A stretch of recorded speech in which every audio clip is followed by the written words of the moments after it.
آج ہم آپ کو ایک ایسی داستان سنانے جا رہے ہیں جو دنیا میں ظلم، ناانصافی اور انسانیت کی تذلیل کی علامت بن چکی ہے۔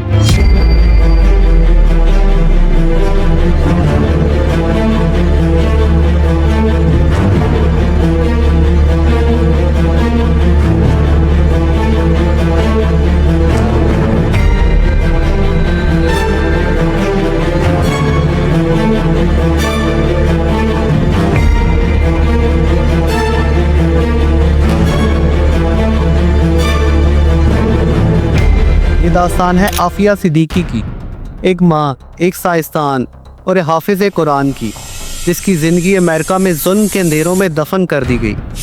عافیہ صدیقی 1972 میں کراچی میں پیدا ہوئی۔ وہ بچپن ہی سے غیر معمولی ذہانت کی حامل تھی۔ 1990 کی دہائی میں وہ ہائر ایجوکیشن کے لیے امریکہ گئی اور MIT یونیورسٹی سے گریجویشن اور پھر برینڈائس یونیورسٹی سے نیورو سائنس میں PhD کی ڈگری حاصل کی۔ 1995 میں امجد محمد خان نامی شخص سے شادی کی، جن سے عافیہ کے 2 بیٹے اور 1 بیٹی تھی، جن کا نام احمد، مریم اور سلیمان تھا۔ یہ رشتہ 8 سال تک قائم رہ سکا اور 2003 میں آخری بیٹے سلیمان کی پیدائش سے پہلے عافیہ کو ڈائیورس ہو گئی۔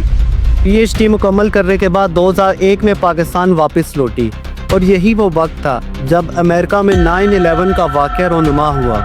عافیہ صدیقی نیورو سائنٹسٹ تھی اور انہوں نے پاکستان میں ایجوکیشنل ریولوشنری سسٹم متعارف کروانا چاہا۔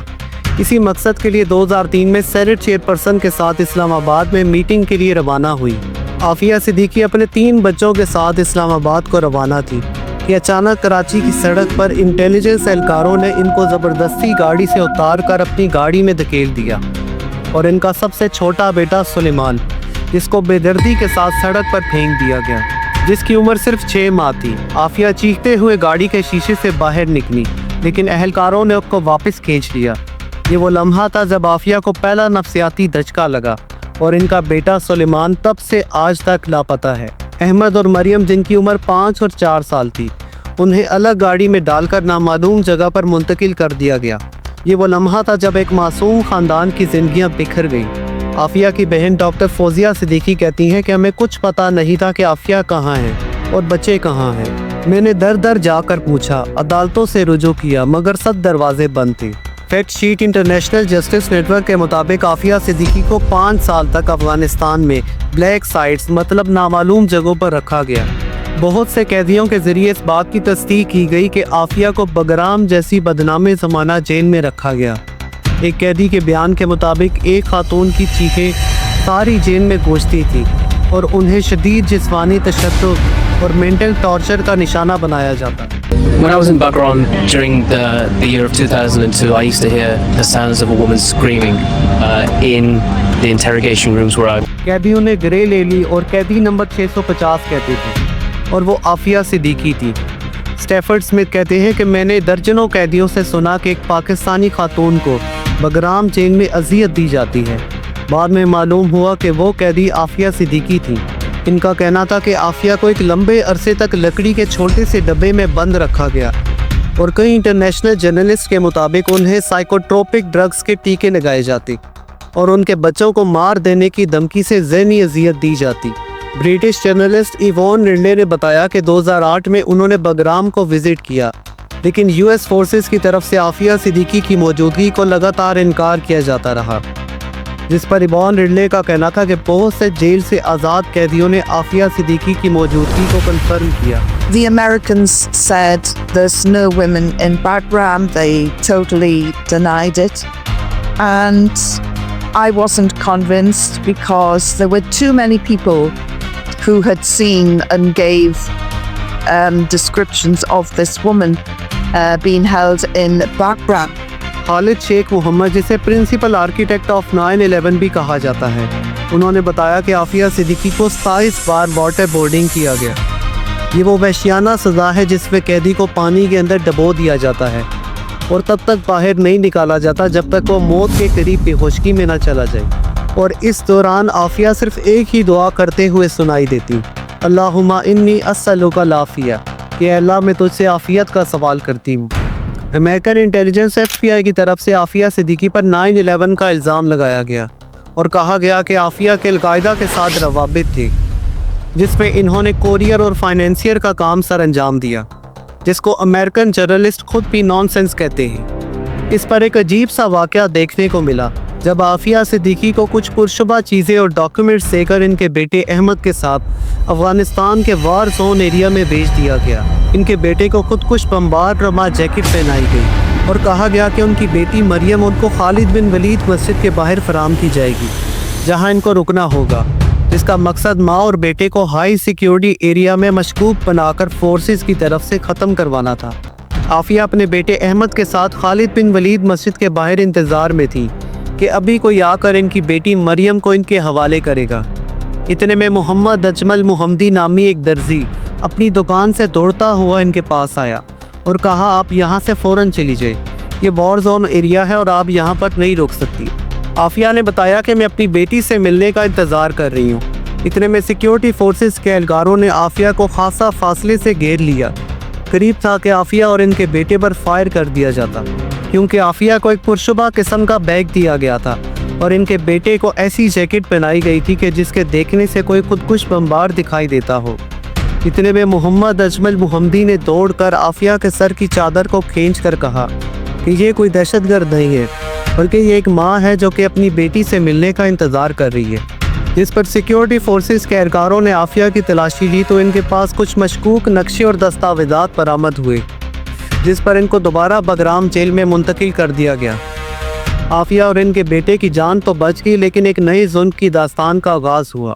عافیہ کی بگرام جیل میں موجودگی اور ان پر وحشیانہ تشدد کی خبروں نے ساری دنیا کے ہیومن رائٹس آرگنائزیشنز کو ہلا کر رکھ دیا، مگر امریکن فورسز ہمیشہ ان کی بگرام جیل میں موجودگی کا انکار کرتے رہے۔